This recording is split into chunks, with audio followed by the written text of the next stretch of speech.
அனைவருக்கும் வணக்கம். இந்த வீடியோவில் என்ன பார்க்க போகிறோன்னா, டிஎன்பிஎஸ்சி எக்கனாமிக்ஸ் இந்த சப்ஜெக்டில் சமூக பிரச்சனைகள் தொடர்பான ப்ரீவியஸ் இயர் கொஷின்ஸ் தான் பார்க்க போகிறோம். வித் புக் ப்ரூஃபோடு பார்க்க போகிறோம். அப்போ தான் நமக்கு அனலைஸ் பண்ணால் ஈஸியாக இருக்கும்.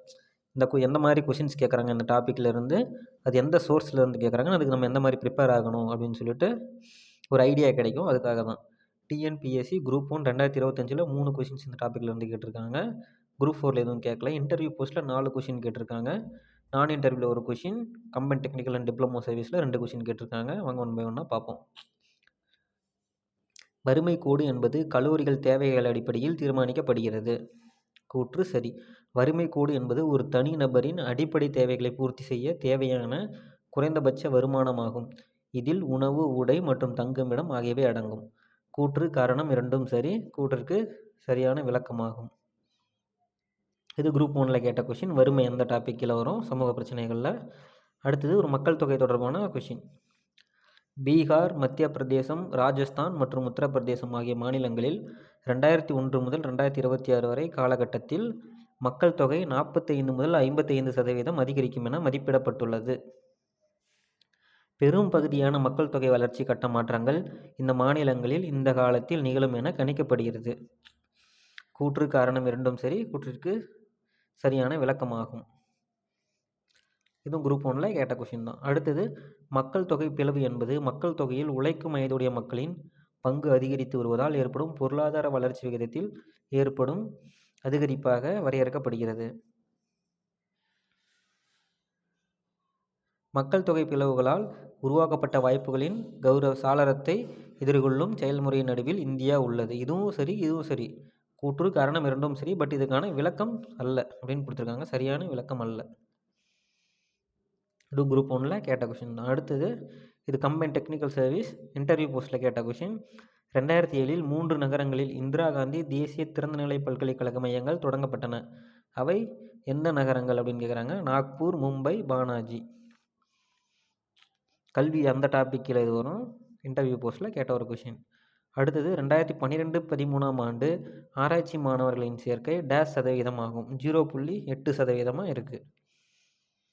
இது இன்டர்வியூ போஸ்ட்டில் கேட்ட கொஷின் தான். அடுத்தது சுகாதாரத்துறை மாநிலத்தில் அரசு சுகாதார பராமரிப்பு நிறுவனங்களில் முகாம்களில் பாதுகாப்பாக நடவடிக்கைகளை வலுப்படுத்தி மருத்துவர் மற்றும் சுகாதார பராமரிப்பு பணியாளர்களுக்கு பாதுகாப்பான வேலை சூழலை உறுதிப்படுத்த நடவடிக்கைகள் எடுத்துக்கொண்டிருக்கிறது. அடுத்தது தமிழ்நாடு மருத்துவ சேவை நபர்கள் மருத்துவ சேவை நிறுவனங்கள் வன்முறை தடுப்பு மற்றும் சொத்து இழப்பு சேதம் சட்டத்தின் தண்டனை விதிகள் மருத்துவமனை வளாகத்திற்குள் தமிழ் மற்றும் ஆங்கிலத்தில் காட்சிப்படுத்தப்பட்டுள்ளன. கூற்று காரணம் இரண்டும் சரி. நமக்கு பொதுவாக இந்த மாதிரி படிக்காத டாப்பிக்கு புது டாப்பிக்லேருந்து கேட்டாவே அது மேக்சிமம் கூற்று காரணம் இரண்டும் சரி அந்த மாதிரி தான் கேட்குறாங்க. அடுத்தது 2019-20 ஆண்டில் தமிழ்நாட்டின் கடன் வைப்பு விகிதம் எவ்வளோனா 117.7%. நம்ம ஸ்கூல் புக்கில் 11th பொருளாதாரம் அழகு 11 கொடுத்துருப்பாங்க. பட் இது பழசு 2017க்கான ஒரு புள்ளிகள் தான் கொடுத்துருப்பாங்க. இந்தியாவிலேயே அதிக கடன் வைப்பு விகிதமாக 119.15% கொண்டுள்ளது. பட் நமக்கு 2019-20 கேட்டிருக்காங்க. 117%. இது பக்கத்தில் அப்படியே ரிலேட்டடாக வர்றதானே, கொஞ்சம் முன்ன பின்ன வரும். இது இது இன்டர்வியூ போஸ்ட்டில் கேட்ட கொஷின் தான். கால வரிசைப்படி மக்கள் தொகை மாறுபாட்டின் பின்வரும் கட்டத்தை ஒழுங்குபடுத்தவும். ஃபஸ்ட்டு பிறப்பு விகிதம் அதிகமாக இருக்கும், இறப்பு விகிதம் அதிகமாக இருக்கும். அடுத்தது அதிக பிறப்பு விகிதம், குறைந்த இறப்பு விகிதம். ஏன்னா இறக்குறது கம்மியாகிறதுனால மக்கள் தொகை அதிகரிச்சிட்டே போகும். கடைசியாக தான் பிறப்பு விகிதமும் குறைவாக இருக்கும், இறப்பு விகிதமும் குறைவாக இருக்கும். Option C. இது நான் இன்டர்வியூ போஸ்ட்டில் கேட்ட ஒரு கொஷின், மக்கள் தொகை அது சம்மந்தமானது. அடுத்தது இது டிப்ளமோ ஐடிஐ சர்வீஸில் கேட்ட கொஷின். சமூக நீதியானது நீதிமன்றங்கள் மூலம் சட்டத்தின் வழியாக கீழ்கண்டவற்றை அடைய வழிவகை செய்கிறது. பொருளாதார ஏற்றத்தாழ்வுகளை நீக்குவதற்கு, உழைக்கும் மக்களுக்கு பண்பான வாழ்க்கை தரத்தை வழங்குவது, சமூகத்தின் நலிந்த பிரிவினர் நலனை பாதுகாத்தல். இது 3 தான் சமூக நீதி சம்பந்தமானது. சட்டம் இயற்றும் அதிகாரத்தை பகிர்ந்து ஒப்படைக்கம் செய்தல் இது வராது. அதிகாரம் அந்த பகிர்வுல வரும். சமூக நீதி சம்பந்தமாக இது 1, 2 and 4. Option D. அடுத்தது சமூக நீதி மற்றும் சமூக நல்லிணக்கம் தொடர்பான பின்வரும் நிகழ்வுகளை கால வரிசைப்படி ஒழுங்குபடுத்தவும். ஃபஸ்ட்டு சர்வதேச தொழிலாளர் அமைப்பின் ஸ்தாபனம், ILOன்னு சொல்லுவாங்க, இந்தியன் இன்டர்நேஷ்னல் லேபர் ஆர்கனைசேஷன். அது ஃபஸ்ட்டு வரும்.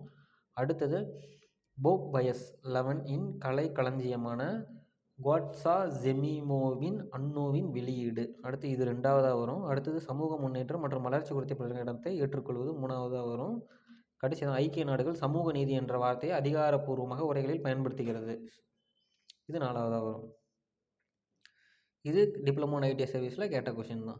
அது அதர் இம்பார்ட்டன்ட் கொஷின்ஸ் பார்த்தோம்னா 1956 மத்திய சுகாதார கல்வி பணியகத்தின் முதன்மை கடமை என்னென்னா பல்வேறு பிரிவுகளின் மூலம் சுகாதார கல்வியை ஒருங்கிணைத்து மேம்படுத்துவது. Option D. இது டிஎன்பிஎஸ்சி குரூப் 1 2024 எக்கனாமிக்ஸில் கேட்ட கொஷின். அடுத்து ஆயுஷ் அமைப்பின் குடும்பத்தில் சமீபத்தில் சேர்க்கப்பட்ட முறை எது? ஜோவா ரிக்பா. இது டிஎன்பிஎஸ்சி குரூப் 1 2024 கேட்ட கொஷின் தாங்க. அடுத்தது தான்டேகர் மற்றும் பிராத் குறிப்பிடும் வறுமை கோடு அளவு கீழ்கண்டவற்றுள் எது சரியானது? 50% கிராமம், 40% கிராமம், 50% நகரம். இது குரூப் 1 2024 கேட்ட கொஷின். எந்த ஒரு நாட்டின் மேம்பாட்டிற்கும் மனித வளம் அத்தியாவசியமாக இருக்கிறது? இது கரெக்டு. கல்வி மற்றும் மக்கள் நலத்தில் முதலீடு செய்வதன் விளைவாக நாட்டின் எதிர்காலத்தில் அதிக அளவு பணம் கிடைக்கும். இதுவும் சரி. கூற்று காரணம் இரண்டும் சரி. கூற்று காரணத்தை சரியாக விளக்குகிறது. இது குரூப் 1 2022 கேட்ட கொஷின். இந்தியாவின் மக்கள் தொகை வளர்ச்சி பின்வரும் கூற்றுகளில் சரியானவை. பீகார், உத்தரப்பிரதேசம், மத்திய பிரதேசம், ராஜஸ்தான் மற்றும் ஒரிசா 1996 இந்தியாவின் மொத்த மக்கள் தொகையில் 44% ஆகும். பீகார், உத்தரப்பிரதேசம், மத்திய பிரதேசம், ராஜஸ்தான் மற்றும் ஒரிசா 2017 இந்தியாவின் மொத்த மக்கள் தொகையில் 48% ஆகும். அடுத்து 1996 2016 காலகட்டத்தில் நாட்டின் மொத்த மக்கள் தொகை அதிகரிப்பில் மேற்கண்ட மாநிலங்கள் 70% பங்களித்தன. இது தவறுன்னு கொடுத்துருக்காங்க. இப்போ வந்துட்டு ஆப்ஷன் 1 and 2 தான் கரெக்ட். 96 44% பங்கு இருந்துச்சு. இப்போ 2016 48% பங்கு இருக்குது. இது குரூப் 1 2022 கேட்ட கொஷின். பின் வருவனவற்றுள் எது கூட்டு குடும்ப அமைப்பின் அம்சம் அல்ல? தனி மனித அடையாளம். தனி மனித அடையாளம் கூட்டு குடும்ப அமைப்பில் கிடையாது. இது குரூப் 2 2022 கேட்ட ஒரு கொஷின். அடுத்து சுகாதாரம் குடும்ப நலக் கொள்கை குறிப்பு 2021-22 படி கோவிட் தொற்று சவாலின் போது தமிழக அரசு மிகவும் சிறப்பாக தனது கவனத்தை தாய் மற்றும் தந்தை குழந்தை பராமரிப்பு, சுகாதார முயற்சிகள், சேவை மற்றும் பிற தொற்று நோய்கள் மற்றும் தொற்றாத நோய்களில் திறம்பட சேவையாற்றியது. இந்தியாவில் மருத்துவருக்கும் நோயாளிக்குமான விகிதம் மிக அதிகமாக உள்ளவற்றில் தமிழ்நாடும் ஒன்று. இரண்டுமே கரெக்டு. ஆனால் கூற்று காரணம் சரியான விளக்கவில்லை அப்படின்னு சொல்லிட்டு வரும். Option D. இது குரூப் 4 2022 கேட்ட ஒரு கொஷின். அவ்வளோதாங்க. தேங்க்யூ ஃபார் வாட்சிங். நெக்ஸ்ட் வீடியோவில் சந்திப்போம்.